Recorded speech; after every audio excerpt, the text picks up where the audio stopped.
Es el 4 de julio de 1969, a las 9:45 de la noche, en Venicia, California, cerca de la bahía de San Francisco. El cielo está oscuro, con solo unos pocos fuegos artificiales distantes iluminando la noche. Un estudiante de secundaria de 16 años, Michael Mageau, acaba de ser emboscado en un semáforo en San Francisco Avenue. Acaba de recibir un golpe brutal en la cabeza, que le ha fracturado el cráneo y lo ha dejado luchando por su vida. El asesino del Zodíaco ha atacado de nuevo, pero esta vez no escapará sin dejar atrás una parte de sí mismo. La escena es una de completa caos, con Michael yaciendo en el suelo, sangrando profusamente de su herida en la cabeza. El coche del asesino, un vehículo de color claro, está acelerando lejos del escenario, dejando atrás una nube de polvo y vidrios rotos. El semáforo ahora es un desastre. Sus luces rojas y amarillas siguen girando salvajemente mientras los timbres de la policía comienzan a aullar en la distancia. Los gritos de Michael resonan en el aire nocturno, un recordatorio aterrador de la brutalidad que acaba de experimentar. El olor a gasolina y humo pesa sobre el escenario, un recordatorio gráfico de la destrucción que acaba de tener lugar. Michael más tarde se describe como yaciendo entre los escombros, su rostro golpeado y magullado, sus ojos abiertos de shock y miedo. Lleva una camiseta blanca y un par de pantalones azules, que ahora están manchados con su propia sangre. Su cabello está despeinado, y sus zapatos están desgastados del desesperado intento de escapar del asesino. Las manos de Michael están apretadas en puños, como si estuviera tratando de agarrarse a algo, a alguien, para explicar esta violencia sin sentido. Tiene solo 16 años, apenas un adulto, y sin embargo ha sido brutalmente atacado por un monstruo. Los testigos más tarde describirían haber escuchado un ruido fuerte, como un coche frenando bruscamente, seguido por el sonido de los gritos de auxilio de Michael. También informaron haber visto un coche acelerando lejos del escenario, con un hombre inclinado sobre el volante. Otro testigo vio a un hombre con un chaleco amarillo o naranja, que parecía estar actuando de manera sospechosa en la zona. Algunos testigos incluso informaron haber visto un coche con un número de matrícula, que más tarde llevaría a los investigadores en una caza de la liebre. Los detalles son borrosos, pero una cosa es segura: el asesino del Zodíaco acaba de dejar su marca en la ciudad de Venecia. Antes de seguir adelante, haz clic en suscribir y la campana. Publicamos nuevos casos todos los días. Estaremos desglosando toda la historia del asesino del Zodíaco, desde los primeros asesinatos hasta las cartas criptográficas y códigos que te mantendrán adivinando hasta el final.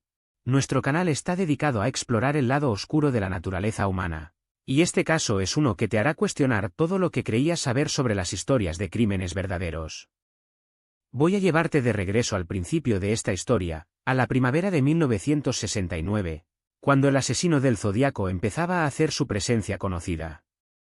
Es un momento de gran cambio social, con el movimiento hippie en pleno auge y la guerra de Vietnam en pleno apogeo.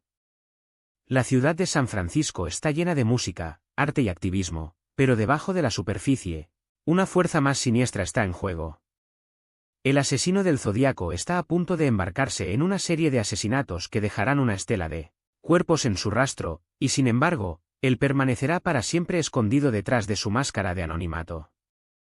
La verdadera identidad del asesino del Zodíaco sigue siendo un misterio hasta la fecha, a pesar de numerosos intentos de resolver el caso. Algunos creen que era un criptógrafo brillante, que utilizó sus habilidades para burlar a la policía y dejar atrás una estela de pistas. Otros creen que era un asesino en serie impulsado por un deseo loco de poder y control. Sin importar la razón, una cosa es segura: el asesino del Zodíaco es un maestro de la manipulación, que ha mantenido al público adivinando durante décadas. A medida que nos adentramos en el mundo del asesino del Zodíaco, exploraremos las teorías, la evidencia y las víctimas, para tratar de ensamblar el rompecabezas de este caso infame. La figura central en este caso es un hombre conocido como Arthur Leigh Allen, residente de Vallejo, California, nacido en 1933, lo que lo hace 35 años en la década de 1960. Creció en una familia de clase media y tuvo una infancia relativamente normal, pero su futuro estaba a punto de tomar un giro muy oscuro. Arthur Leigh Allen trabajaba como profesor de escuela, una profesión inusual para un hombre con sus intereses, pero una que le permitía interactuar con niños regularmente. Su familia lo describió como un poco excéntrico, pero lo amaban de todos modos. A pesar de su personalidad extraña, la personalidad carismática y encantadora de Allen lo hacía agradable a aquellos que lo rodeaban. Como profesor de escuela, Arthur Leigh Allen interactuaba con niños diariamente, a menudo llevándolos en excursiones y participando en sus actividades extracurriculares. Su familia lo describió como muy paciente y cariñoso con sus estudiantes. Sin embargo, había rumores de que Allen tenía un pasado un poco manchado, con algunas personas susurrando sobre sus supuestas tendencias pedófilas.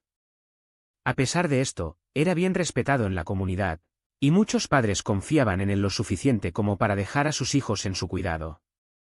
La familia de Allen, particularmente su esposa y sus 2 hijas jóvenes, lo adoraban y creían que era un padre y marido devoto. Uno de los factores clave que hacían que Arthur Leigh Allen fuera tan relatable era su infancia problemática. Habiendo crecido con una madre que era una esquizofrénica paranoide diagnosticada, Allen estaba bien versado en los rincones más oscuros de la psicología humana. Esta exposición probablemente influyó en su propio comportamiento y mundo de ideas, particularmente su aparente falta de empatía por los demás. A pesar de esto, Allen aún logró construir una red de amigos y conocidos que pensaban muy bien de él. Su carisma era innegable, y la gente a menudo se encontraba queriendo estar cerca de él. Las relaciones de Arthur Leigh Allen eran complejas, para decirlo menos. Por un lado, estaba cerca de su familia y tenía un grupo de amigos estrechos.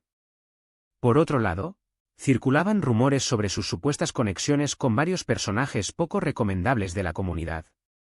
¿Con quién podía confiar? Una cosa es segura, en los meses que precedieron al incidente, el comportamiento de Allen comenzó a cambiar. Había rumores de que se estaba volviendo cada vez más aislado y retirado. ¿Pero qué desencadenó este cambio? La noche del 20 de diciembre de 1968, era una fría noche invernal en Vallejo, California. La luna estaba llena, proyectando una luz plateada sobre la ciudad, pero la oscuridad estaba a punto de ser perforada por un horror inimaginable. La lluvia había cesado solo horas antes, dejando las calles aún húmedas y de una quietud extraña. Las casas del vecindario estaban quietas también, sus habitantes dormidos o fuera por la noche. Era un entorno que parecía casi pacífico, pero estaba a punto de ser destrozado por un acto de violencia sin sentido. Hasta donde se sabía, nada fuera de lo común había estado sucediendo esa noche de martes. Los residentes del vecindario habían ido sobre sus rutinas diarias, sin saber de los eventos que estaban a punto de desplegarse. David Faraday y Betty Lou Jensen estaban en una cita, habiendo dejado el coche de David en un lugar apartado cerca del lago para dar un paseo. Estaban riendo y disfrutando de la compañía uno del otro mientras caminaban de la mano cerca del lago. Su felicidad sería brutalmente interrumpida solo momentos después.